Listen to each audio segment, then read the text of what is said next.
Welcome to my YouTube channel. Today I'm gonna tell you the story of burping blueberry.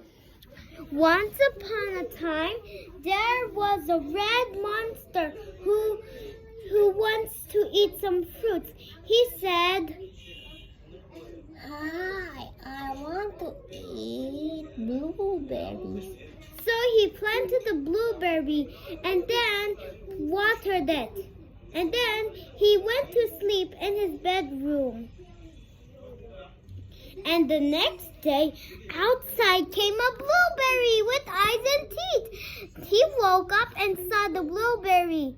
And the blueberry said, "Hello, mister. Hi, I want to eat you. Oh, is anything in your tummy?"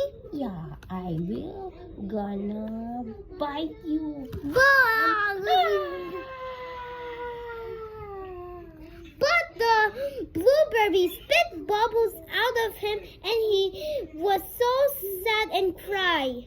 That's so yummy. What's that in your tummy? It is bubbles. It is bubbles. They're extra sweet. Wow, can I have some? This is made out of chocolate. This is made out of blueberry.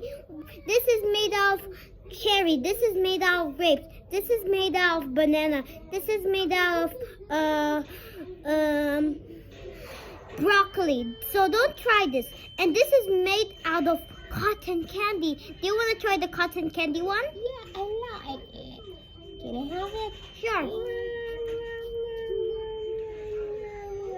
Thank you for giving me blueberry. I will stay with you and be your friend. Bye. So the red monster and the blueberry became best friends. The end. So this is the end of the blueberry.